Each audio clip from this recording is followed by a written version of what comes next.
is 365 Sports, powered by Sikkim365.com.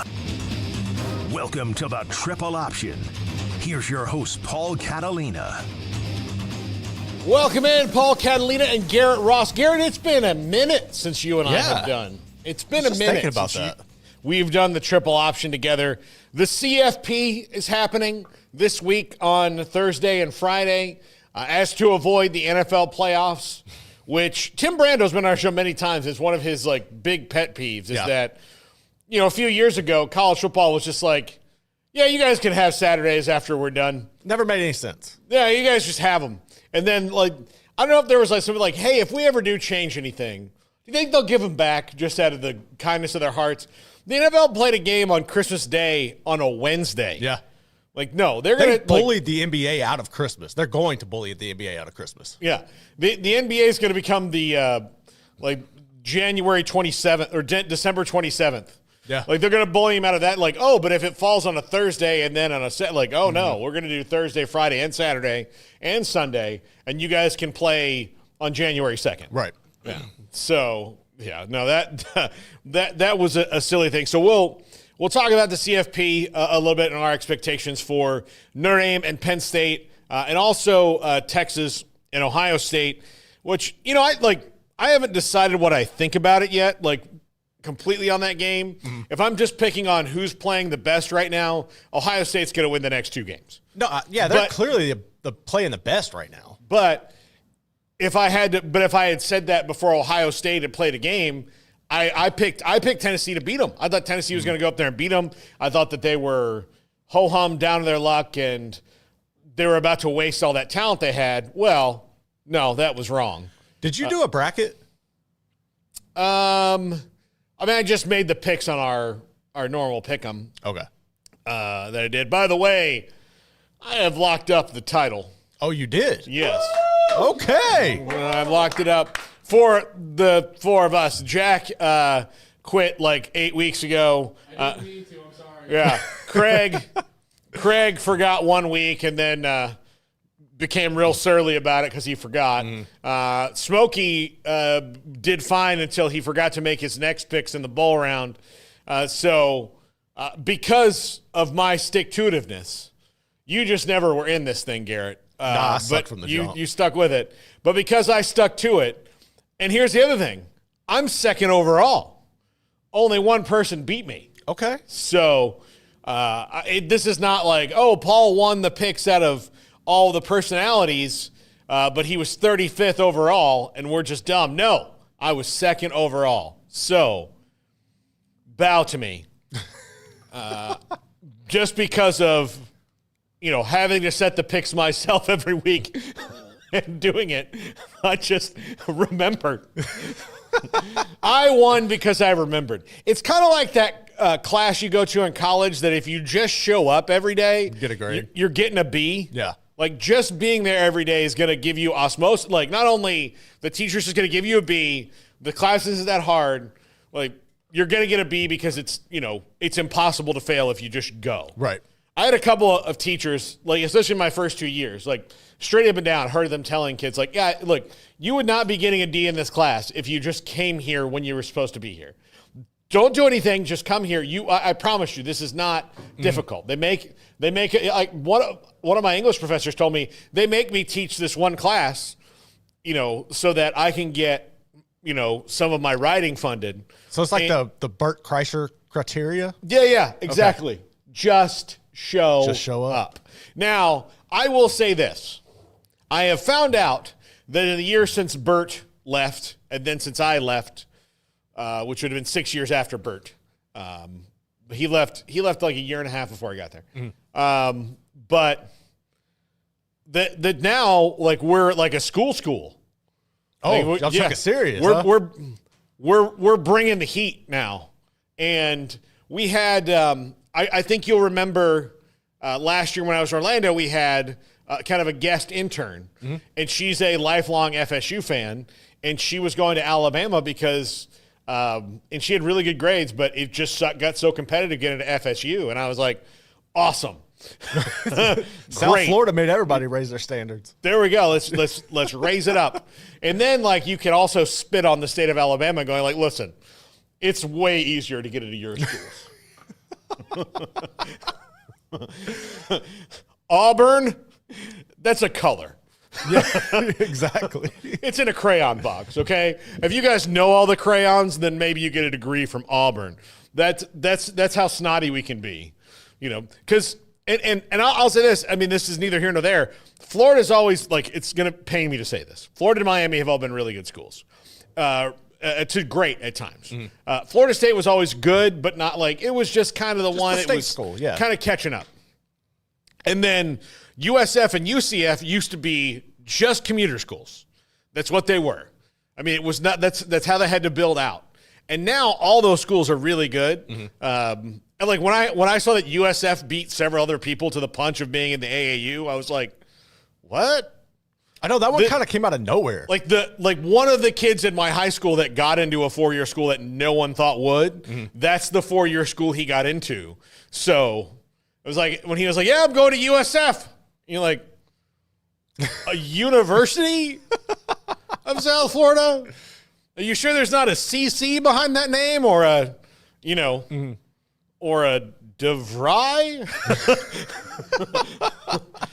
I mean, I wouldn't even been confident in this guy. He smoked so much weed. Like fixing a DVD player would have been like, whoa. Very complicated. This is tough, man.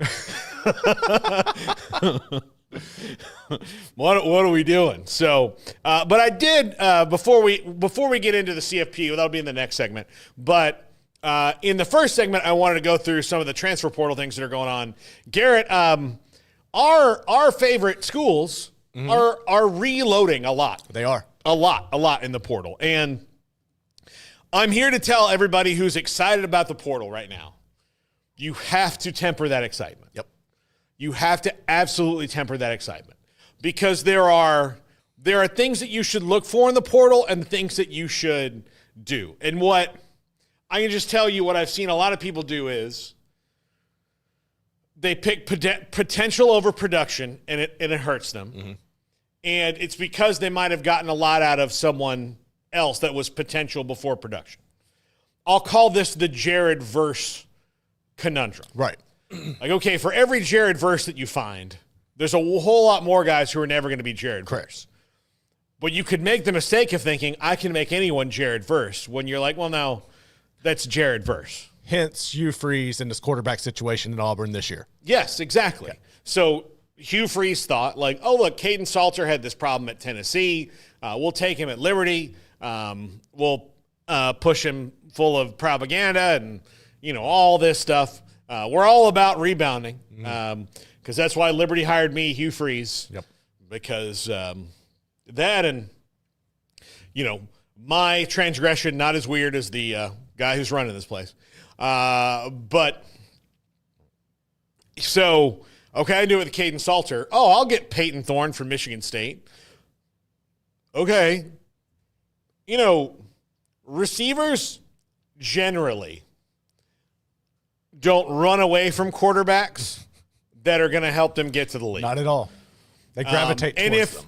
And if a receiver, and if you see a receiver leave a good quarterback, it's either because they're stupid and chasing just the money, or they leap from quarterback to quarterback. Correct. So I went from Justin Fields to Jalen Hurts kind of a thing. Like, that's what I did. Right. I just went and took some money, but my quarterback situation's better either way. And that's what I call a smart person. Like, look, I'm going to get money wherever I go, but I got to make sure that if I want to make money past this year, I'm going to be playing with a good quarterback. Yep. Yeah. Nobody was running like that's why I was shocked that they got Cam Coleman. And that's the question. Look, if you have a recruitable receiver in your family, if you have someone like that, the question you have to ask is, what's the run of quarterbacks at the place I'm committing to look like? What does the quarterback coach look like? Are the receivers, catching a lot of passes? Are they distributing the ball? Is the best receiver they had just a unicorn that, came out of nowhere and caught 100 balls and everybody else caught 9? Right. Those are the questions they got to ask. And I think sometimes you don't. I think that you look, and so I also think that a lot of that too is you let outside influences impact your decision. Oh yeah, for sure. That is absolutely true. But yeah, I think that what you'll start to see in the transfer portal in the post revenue sharing era is probably a lot less. Because people will have signed contracts. There'll be some. Well, I know if I was, and I don't know if you can legally do this. This might be where the employee and yada yada comes in. But if I'm somebody running an NIL collective, I would like to be able to find a way to, when I sign you to at least a 2-year contract. That way, I know for sure I'm getting at least 2 seasons out of you. Now, I don't know if that's something that you would have to see you become employees or how a union would impact that. But that's what I would like to see if I was an NIL collective doing this, pursuing somebody. Yeah. Yeah, I would. I mean, you just have to be smarter about it. Now, look, and I'm going to talk about FSU for a second here just because it kind of makes the most sense for the extremes of it. They dominated the portal for 2 years. They did. Dominated it. And then last year, if you really look at what they got out of the portal, it was potential and not production. Now, if you look, they're getting off of the whole, like they're going to have a whole new offensive line except for one player, I think. And it's all guys who have had a lot of experience and played in offenses that have run the ball and not given up a lot of sacks. Right. They're bigger guys. They've gotten way bigger on the defensive front. You know, when they went and got wide receivers, they got guys with receptions, which I don't understand why they didn't apply that, because when they went out and got, like Johnny Wilson was potential because he had been injured so much. Keon Coleman had produced. People knew, as soon as he left, he was that dude. Wasn't allowed to produce to the level he did because he didn't have a good quarterback and a good system, and the head coaching situation there became a mess.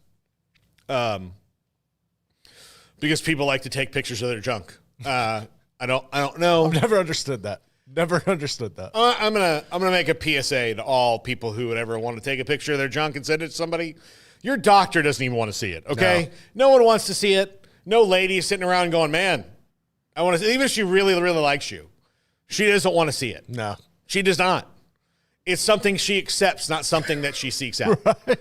It's accepted.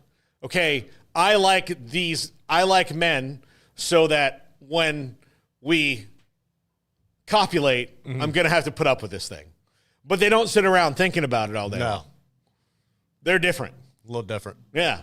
No one wants to see it. No one. No one wants to see it. So no one wants to hear you touch it either. They don't.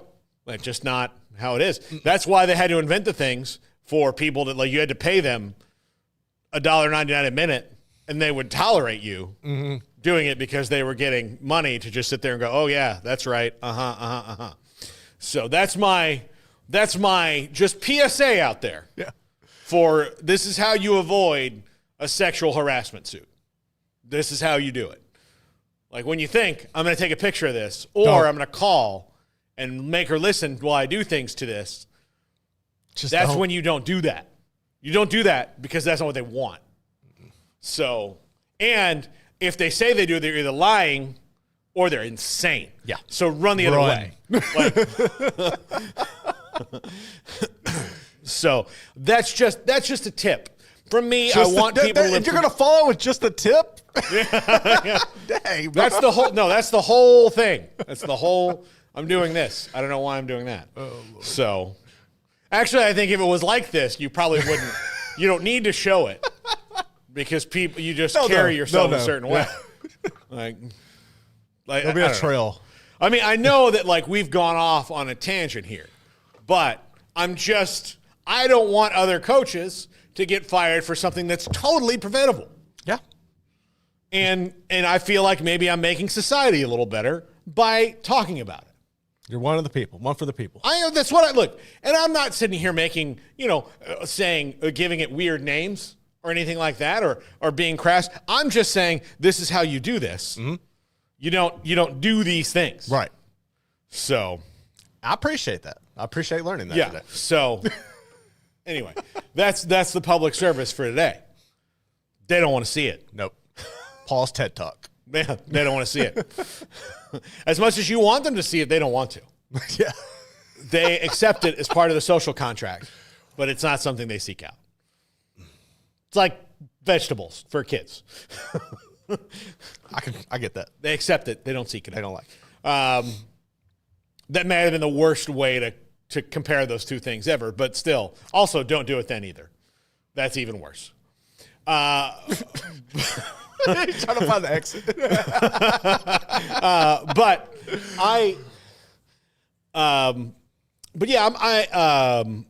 I think that when you look at how you build certain things, how you look at the way, like, if you're going to, like, high school recruiting is potential. Maybe getting a guy that is a freshman that hasn't played, that redshirted, it's kind of like high school recruiting plus. Right. But if I'm going to get a JUCO guy, he better produce at JUCO, right? It's not potential anymore, it's production. Yeah. If I'm going to get somebody who's been in college for more than 2 years, I'm done with potential.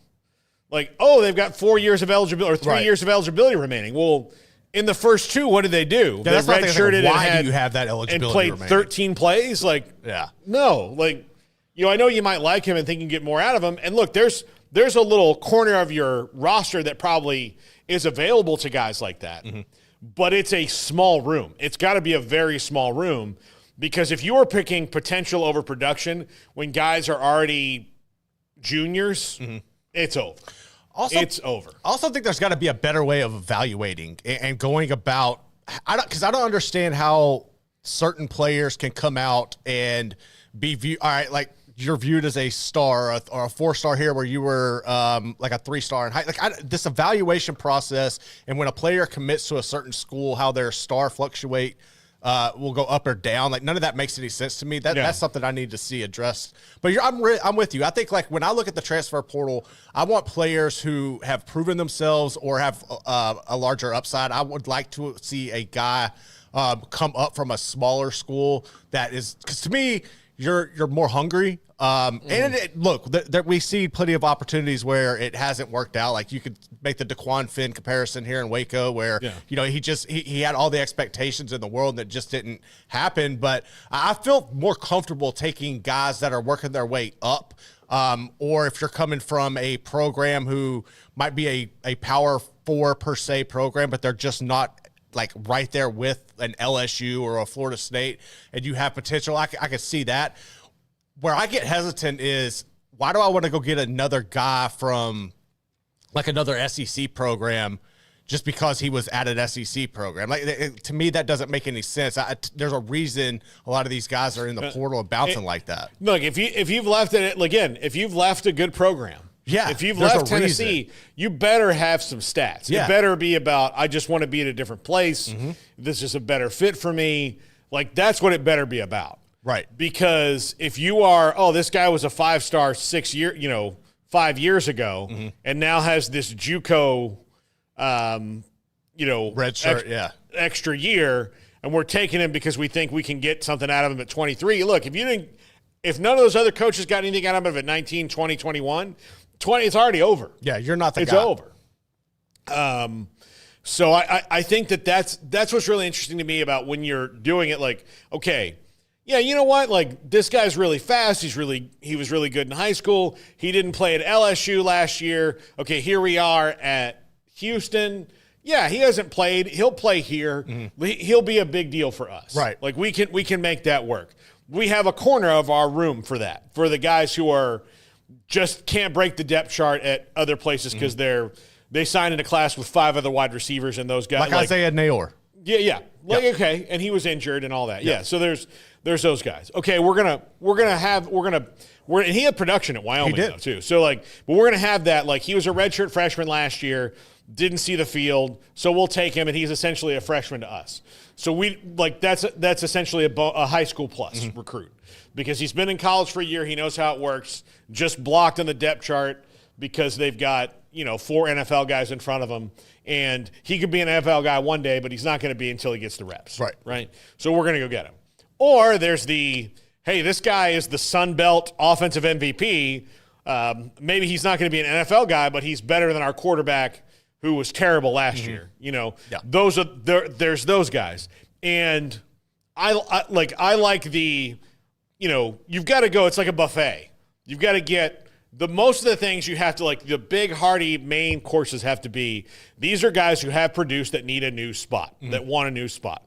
You know, I can see, like, I can put on the game film and see that they've scored touchdowns, they've stopped touchdowns, they've had sacks, they've had tackles. I like what I see here. They're in the portal for those reasons. Right. Then there's the little portion, like the little, you know, your little scoop, like your little scoop of mashed potatoes. That's your potential right there, right? Okay, that's a side dish. It's your potential. You wouldn't want a whole plate of mashed potatoes because then you're going to be like, well, there's no, where's my entree? Yeah.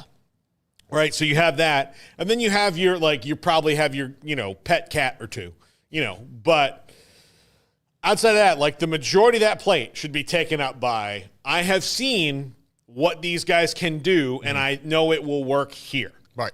Otherwise, you don't take them. You know, because if you're just going on potential, you might as well throw that all into high school recruiting or go get a bunch of JUCO guys who have played and roll that out. Because you can probably make a bowl game easier with that than you can with a bunch of, you know, also-rans from the portal. And, you know, there are weird situations out there. You know, I mean, the one I don't completely understand is Malachi Nelson. Yeah, that one's weird. He's now at UTEP. And if he doesn't start at UTEP next year, then I'm starting to wonder if he really likes playing football, you know, because if he's that talented and can't get on the field, he may just not have the – and that's fine. Like, that's the other thing. Somebody needs to tell these kids, like, if you don't want to play football anymore, you can stop. Right, but also think, like, too, if people are going to keep throwing money at you, I'm going to – even if I'm going to get as much as I can, even if I know in the back of my mind I don't necessarily want to play, like if that's you know the standard there. But no, like Malachi Nelson is a weird one because you start off, you know, you're going to play for Lincoln Riley and USC, the quarterback guru and whisperer, and for whatever reason you can't make it work there. You go to Boise, and then now you're at UTEP. Like I wonder how much of this is missed. Evaluations? Is this not developing? Like that's where I kind of get concerned in these situations. But you're right. Like with him, if you can't make it work at UTEP, then you probably should go and find something else. What do you make of the Jaden Rashada situation? Yeah, I was just about to get to that.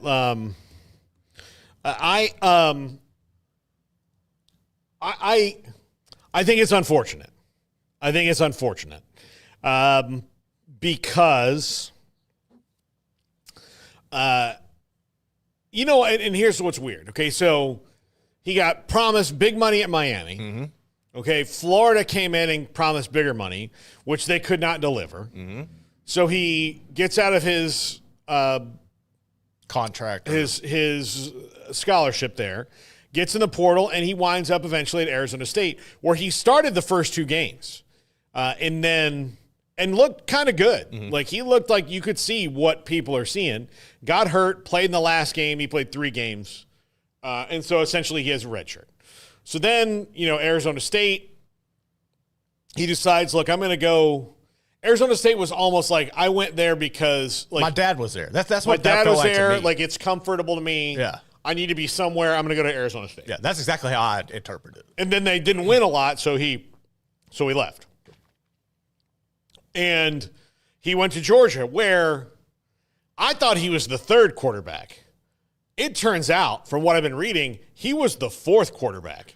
If Gunnar Stockton, like if Carson Beck wasn't able to come in and take that snap and hand off at the end of the Texas game, if he was out, like gone, you know, arm broken, can't do all that stuff, then it would have been Dominic Puglisi that came in and not Jaden Rashada. So he was the 4th quarterback at Georgia, which I just wonder what's going on with him.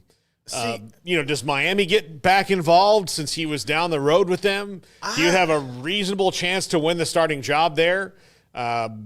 Because they're kind of screwed right now. But okay, if you're all right, say Florida State needed a quarterback or needs a quarterback. Wait, would you really want to get involved with them? Like, I know if it was me. Oh, absolutely not. I would not. Like, I don't want my team to get involved with them because at this point, it's starting to get the vibe of there's too many people making decisions.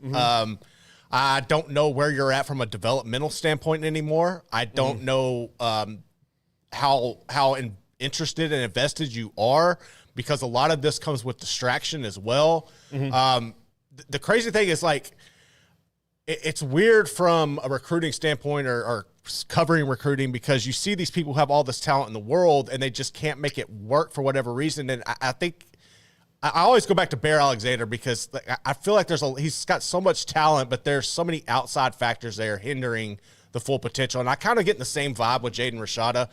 It sucks for him. Ultimately, I want him to be successful, but I don't know that he's ready, or we're going to see him take the reins of a Power 4 program and run with it and live up to the expectations. I just kind of feel like now it's a show. It's a spectacle. It's become like an internet trend type thing with him, and that's really unfortunate.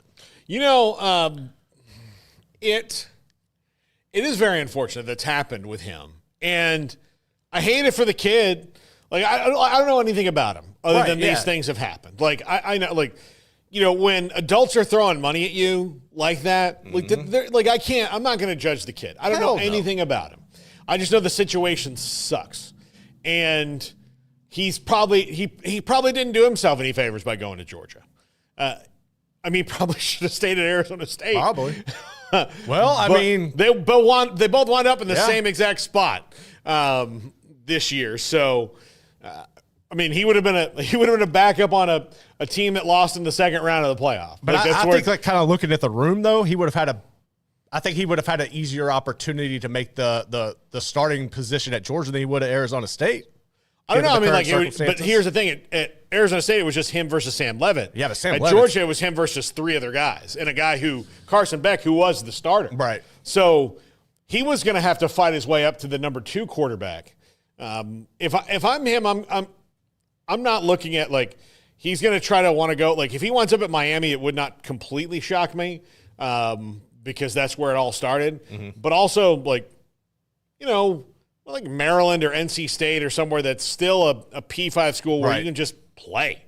Like, see if you can play, but because you could not. He wasn't cracking the depth chart. Like, he did not play in one single game this year. Yeah. So he was behind when it came to Georgia. And there might be Georgia fans mad at Mike Bobo for that. I don't know. But they're mad at him right now for everything. If some other coaches made the same decision as Bobo, I don't see how you can be mad at Bobo on that. No. So, but, people are delusional. So yeah. But I wonder what's going to happen with him and where he goes.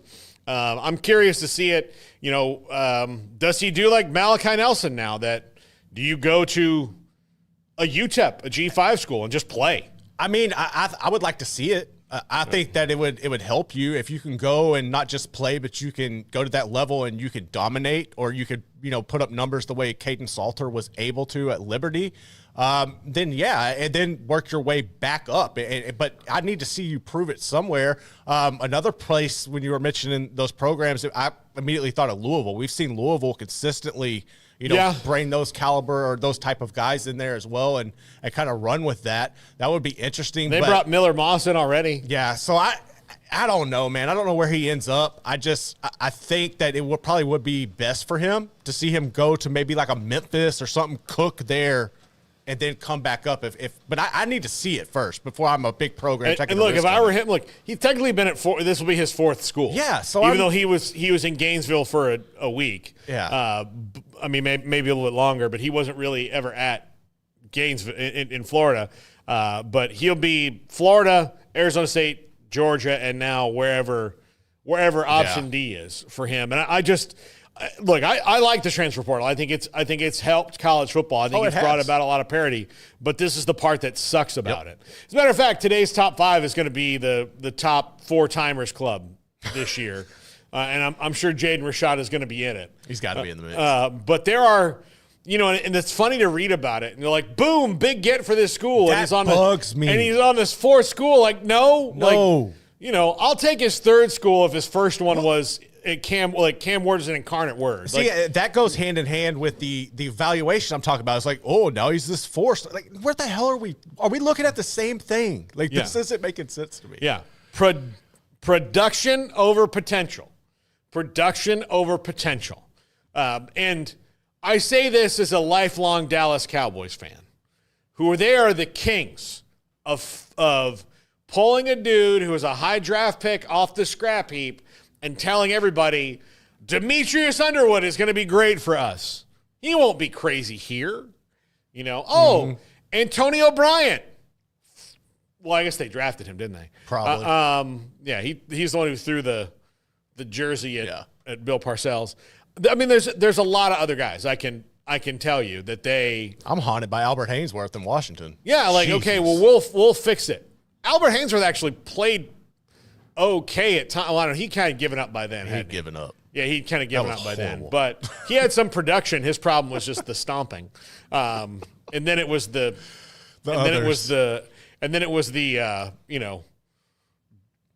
eating. Yeah. So I'm of the belief that you go production over potential, because in the NFL, the Cowboys in free agency, they very rarely go for potential, for production. Mm-hmm. They'll go for potential on a 1-year deal, and sometimes it pays off. Like Malik Hooker is playing for them now. He's played great for the whole time he's been there. Right. He's been healthy. He's been great. Okay, that's awesome. They've got like for every one of those guys, there's like a bunch of other guys that, they were the team that signed Martavis Bryant, and had him on the practice squad and waited. Like, they do that all the time. But have any of those guys helped you win anything? No. Production over potential. The draft is for potential. Free agency is for production. High school recruiting is for potential. Transfer portal is for production. That's how you have to do it. If you're going in the portal, you better be getting a guy who has played some damn snaps. So, with that being said, does that define Zachariah Branch going to Georgia?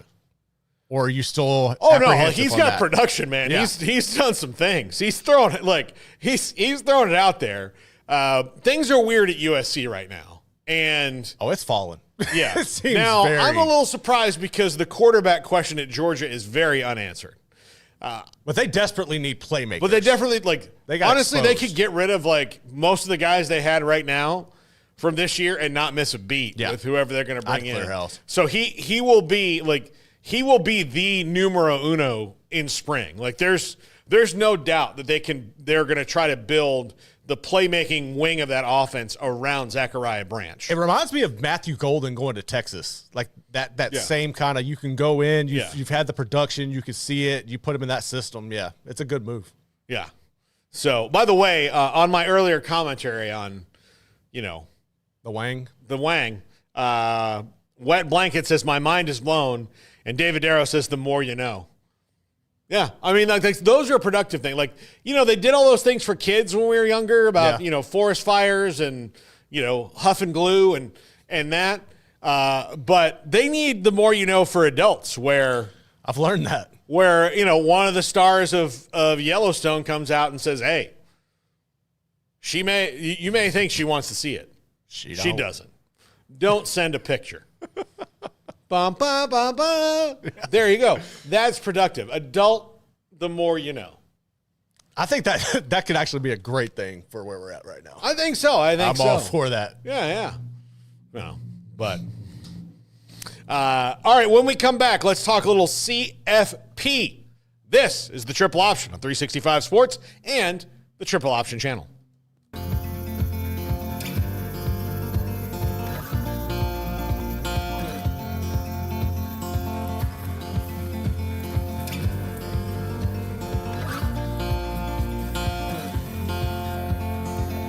We got love that we'll never need to hide. Love will always rise above. Whatever comes, we will be just fine. If I am yours and you are mine. Take my hand and let's fly away to another galaxy. Hold me close, I want to feel your love. Together we are free. Just be with me. Just be with me. Just be with me.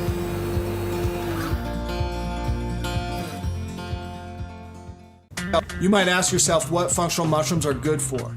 Whether it's lion's mane, cordyceps, turkey tail, shiitake, reishi, they all serve a purpose.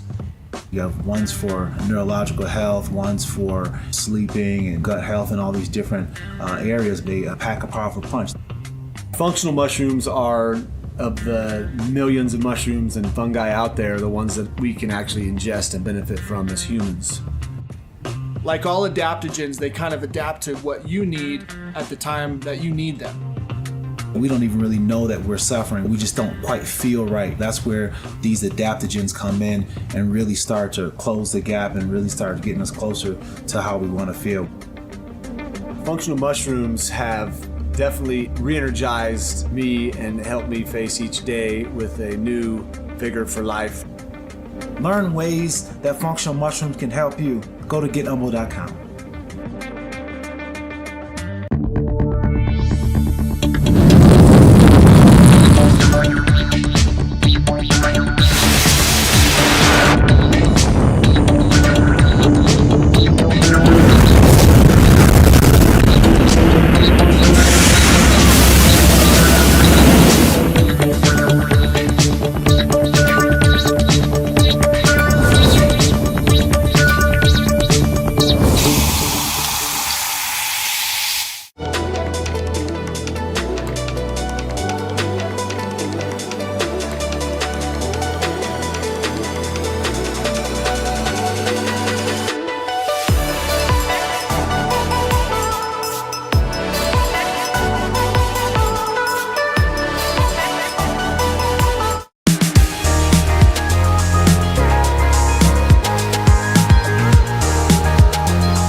This is 365 Sports, powered by Sikkim365.com. Welcome to the Triple Option. Here's your host, Paul Catalina. I got to say something about that very last spot. From Twillery, and we love Twillery. I'm very happy that they're on board as a sponsor. I would love to have that dude's job.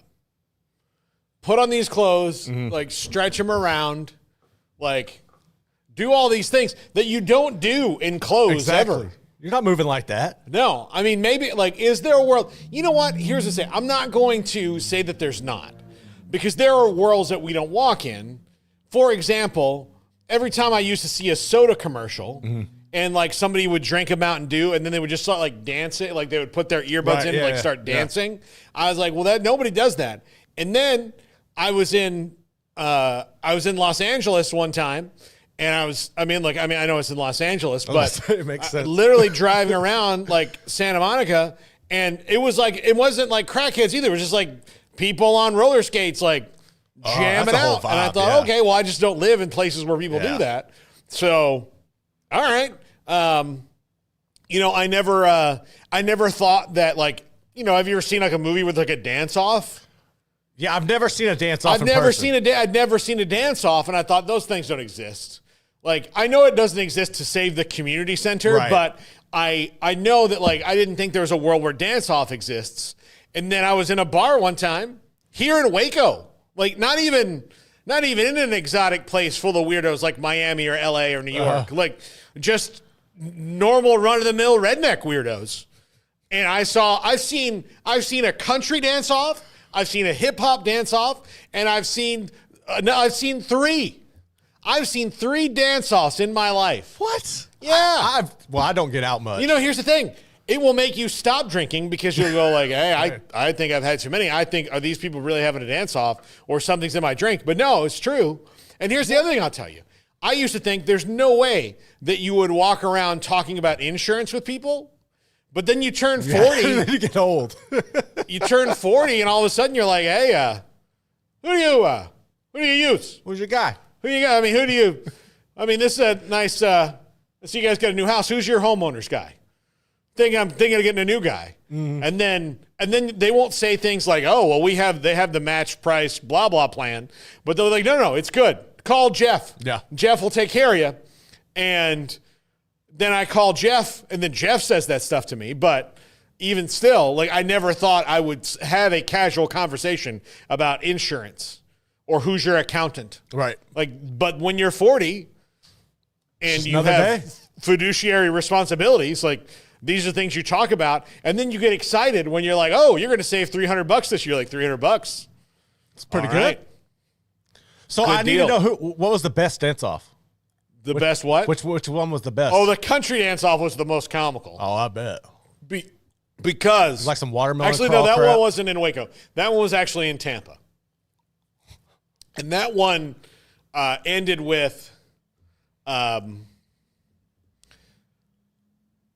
the two girlfriends of the guys having the line dance off. And I got to tell you, if you're a man and have a line dance off with another man,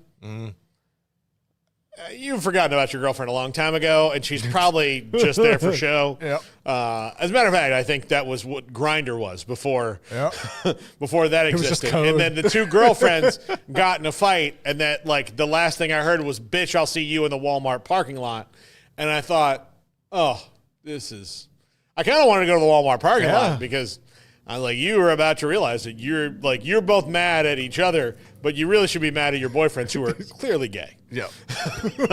So, I don't know. I mean, like, to each their own. But, I'm not here to judge. So this is a great. I think the true beauty of the one true triple option, which this is. Yes, the You one do not true. get this on that bullshit triple option. No.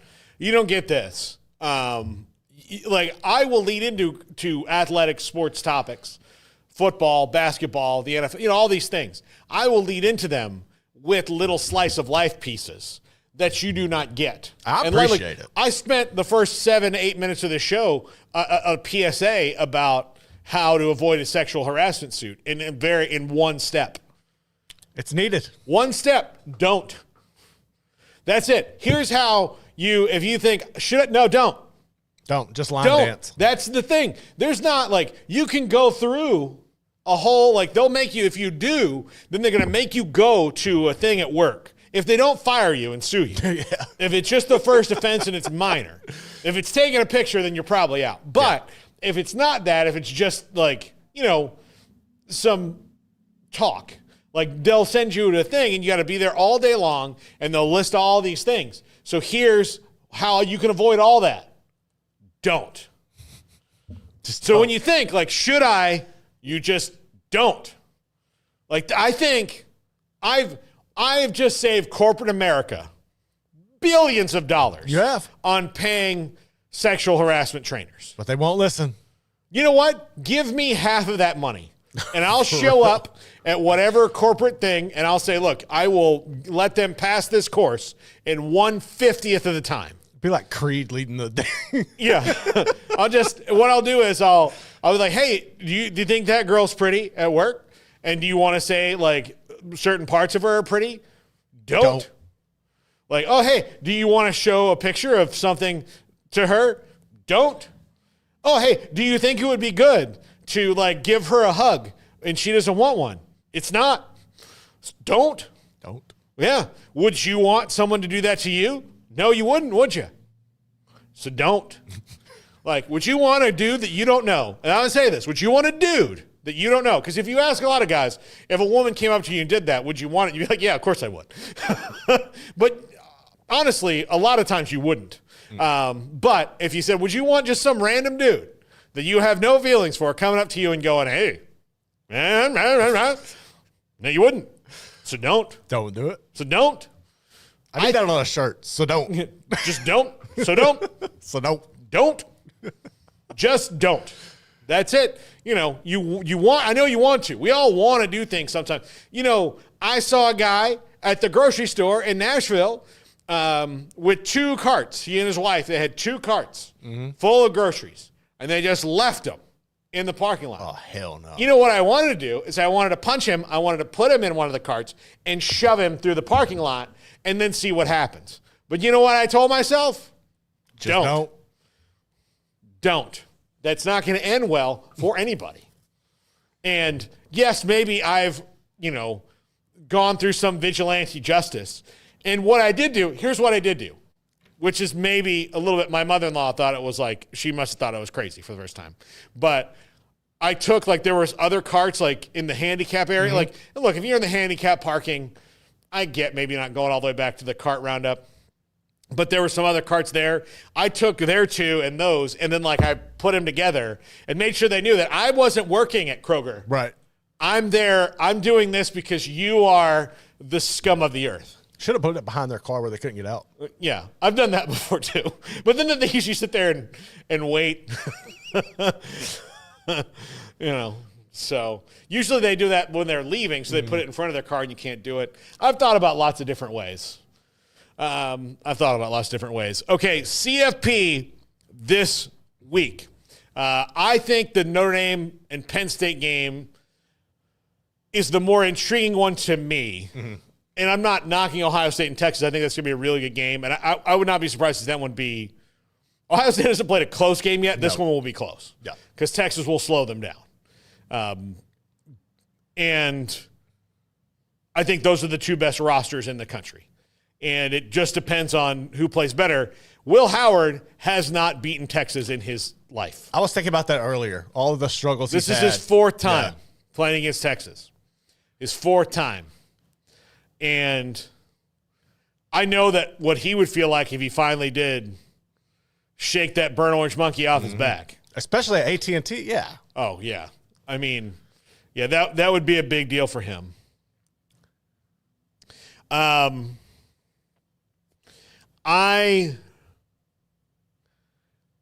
wonder about Notre Dame and Penn State because they're very, very similar. Mm-hmm.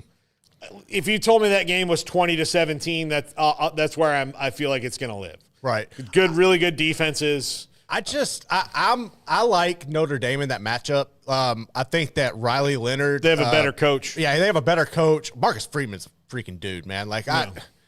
Just watching what he's been able to take that program and where Brian Kelly is at right now. Anyway, I'll get lost on that. But Notre Dame, I think I like them in that matchup. I like Riley Leonard. Honestly, I think if a game was on the line, he would be the quarterback I would take out of the four left. Like if I had one final drive, I would want Riley Leonard to do that. He's not the most talented, but he's gutsy. I'm still kind of concerned if I'm Penn State on Abdul Carter, like his arm and shoulder. Is he going to be able to play if he does come back? How healthy will he be? And that's something where I think as we continue to see this go on, people need to be open to the fact that you're going to see a lot more games down the stretch, these big games where you're not going to have your full rosters or your stars available just because the attrition is going to catch up to them. But at the end of the day, I see that going back and forth. I like Notre Dame to win it and play for the national championship. I just don't know that they have the horses to beat or hang with Ohio State or Texas, whoever they get in that matchup. Yeah. I think whoever wins the Ohio State-Texas game is going to be favored in the championship. Correct. I'll think about that game when I know the actual matchup. I think we do too much wish casting and do you really think – I think we've probably learned our lesson. Do you really think this would happen? I really have no idea. Anything's possible. I have no idea. Yeah, I don't. I have no idea. It's going to be way more like the NFL. Yeah. And, I'm not a conspiracy theory guy, as you know, but I do buy a little bit into the Chiefs not only played their backups, but told their backups not to go real hard. Because if you were picking Bo Nix or Joe Burrow to put in the playoffs, I would put Bo Nix. Yeah. I would put Bo Nix, who may be a little bit afraid of me, in the playoffs if I have to see them again, as opposed to Joe Burrow, who I know for sure, the only quarterback on the planet I know for sure is not afraid of the Chiefs is Joe Burrow. The rest of them might be a little. Even Josh Allen, he might be a little spooked. I don't think he is, but for sure I know it's Joe Burrow. And the one who gets it a real high out of sticking it to us is Joe Burrow. If I can keep him out of the playoffs, I'm keeping him out of the playoffs. Absolutely. I'm doing that. So I don't want you guys to give lacks effort. But don't be sad if you don't catch that 3rd and 7 pass. Yeah. If Carson Wentz overthrows you, it's fine. See, that's why I didn't I tried watching yesterday, but a lot of those games just felt like preseason. I was like, I'm not watching now, this did crap. you watch the Cowboys? Man, I watched probably the first. Well, no, I watched the command. Well, I watched Washington. I watched Washington for about the first 3 drives, and I was like, I can't watch this product. No, I said, hey, look, it was fun at the end. You missed the saw best that at part the end, yeah. for you. I mean, yeah. I say it was fun at the end for me because I was like, Yeah. the Cowboys going to start Trey Lance in the last game of the season that's and what haul bugs off and me. win and cost themselves 4 draft spots. I do not like that. Yeah, yeah, it was just frustrating. But I What do you make of the Texas Ohio State game? I think it's going to be close. I think Ohio State wins because they're just hot right now. But I mean, I don't know. Like Texas just the game against Arizona State.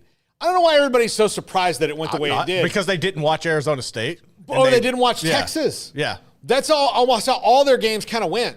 Like after the midpoint of the season, they did not have a here we are, we're going to destroy you type of game. No. They just had we have better dudes than you, and it plays off in the end. And it bit them against Georgia. Texas wins with, as long as it's not Georgia. As long as they couldn't match you athlete for athlete, yeah. Yeah. Texas, which Ohio State can't. They will. So Texas wins with good coaching and depth. Yep. They don't win with and really Ohio State's the only one in this entire playoff who has consistently won with like razzle dazzle. And that wasn't the case for them for a stretch either. So I don't know. I mean, like right now they're just hot. Everything's kicking on all cylinders. Ryan Day's coaching loose. So I'm leaning Ohio State right now, but Texas just has a way of like the only game I ever felt they were truly out of this year was the first game against Georgia, and they found a way to make that one interesting for a little bit. Right. So that was their kind of hazing when it came to the SEC. And then the second Georgia game, I still think they should have won, but they didn't. So Georgia's just a bad matchup for them.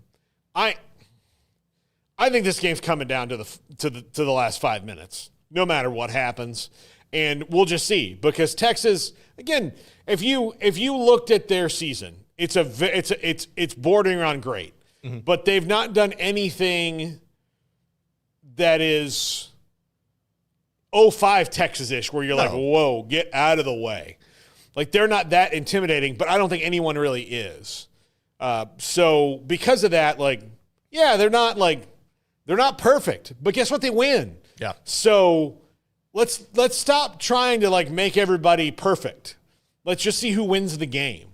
That's the problem with college football. At the end of the NFL season, no matter who wins the Super Bowl, we talk about how great a run they had. Right. What a great run. Holy cow. And then people start comparing like, what if the 75 this and 2000, you do that. But that's never going to happen, so you don't have to worry about it. But man, it's just about who wins it, not about how, like, there's not a it's kind of like when you graduate from college, nobody asks about your GPA. Right. Like if you win the Super Bowl, nobody asks about your GPA. They don't ask like, oh, but they didn't have to, like, you'll see some people who just can't deal with the fact that this team won, like, oh, well, this team beat this team before. Like if Penn State were to win this year, their path was, Yeah. Penn State, but here's the deal. If James Franklin turns around and wins 3 games in the playoff, give him some credit. Or wins 4 games, guess what? He's finally done what we've been telling him to do. Win games against teams that are ranked, that are equal to you. Don't lose big games. Then he's finally done it. We have to kind of back off him a little bit. I mean, he'll still continue to be a little bit annoying, but same with Ryan Day. If they win it, you got to back off.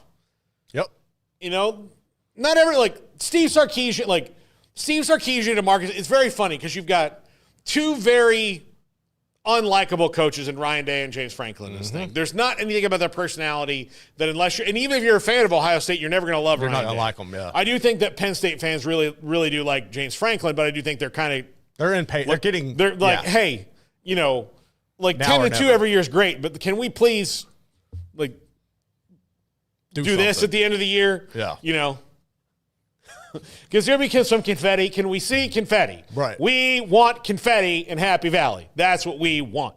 But the other two coaches, Marcus Freeman and Steve Sarkisian, are Awesome, ridiculously likable. Yeah. And Steve Sarkisian went through a period where he wasn't, and then he's rebounded. I really like Sark. I like Sark a lot. We've met him a couple times. I really do like him. Cool, He's genuinely likable. Marcus Freeman, never met him, but I can tell you I probably would like him. Yep. He's very likable. He's very easy to get behind, which is funny because I do think that if Texas and Notre Dame are playing in the national championship game, there's going to be a lot of people who've been college football fans for a long time that are like, please kill me now. Yeah. Yes. Please kill me now. I don't want to see either of these teams be able to say how great they were. They're like, all the way back to 1945. We've been so good. I'm gonna be honest. If it came down to that matchup, I don't like either program. I would have to ride with Notre Dame because I just need to see it. Like I was 3 when they won. Like so I've never seen it. Look, I haven't been to Mass in a minute. If Notre Dame wins, I'll go to Mass. I'll tell you that right now. I'm very much a lapsed Catholic. I'm not ashamed to admit that. I'm a lapsed Catholic, but if Notre Dame wins over Texas, I probably owe the big guy a trip. Right. Even though I'm one who doesn't believe that he cares about that stuff. Like, why would you fix famine? Like, famine's hard, man. Yeah. But I can kind of focus on a couple games at a time. Omnipotence is really, really, it burns a lot of calories. You don't have a lot of energy. All right, that's going to do it for us today on the Big Shoe. That was my Ed Sullivan. That's the only word I can say as Ed Sullivan is shoe. Bobby Taylor, Notre Dame legend. Sam Herder, who covers the FCS. Smokey spoke with him earlier. There's the championship game is tonight. That's going to be about 3:40. Bobby Taylor at 4:25. Phil Bennett, one of our favorites, back after the holiday break, gives us his thoughts on the playoff. Cedric Golden on Texas as well. You know what? Like, one of my best friends in the business. I love talking to Cedric Golden. I've been at many, many press boxes with the man. He provides very valuable insight. And you know who I know? Like, here's why. And look, maybe Steve Sarkisian isn't as likable as I think he is, but I think he is because the guy before him was just not. It was just not. And we've had Tom Herman on the show. I've interviewed Tom Herman a lot of times. It was just like not. I mean, other than interviewing, he's been fine. We've interviewed him. It's fine. But like you can always tell there's a weird there's a vibe there. Yeah. Like Tom Herman, man, like I just have a feeling that his doctor would be like, look, you can have this liver transplant or not, I don't care. Like if it came down to it, like, I mean, yeah, I'll put you on the list. It's gonna be a minute. But you might get chill. Yeah, there's this 90-year-old man who's getting one before you do. There's no reason for me to feel this way. I just don't like your vibe. Right. I love it. That was his thing. All right, we will see you in an hour. And, of course, the top 5 of the 4 Timers Club when it comes to college football teams played for. This is 365 Sports. Get ready for epic savings at Best Buy. Right now, you can save up to $700 on select Alienware and Dell gaming products. Perfect for leveling up your gaming experience. Plus, grab the latest Android Google Pixel at an unbeatable price. Don't miss these incredible deals. Shop now at bestbuy.com and upgrade your tech today.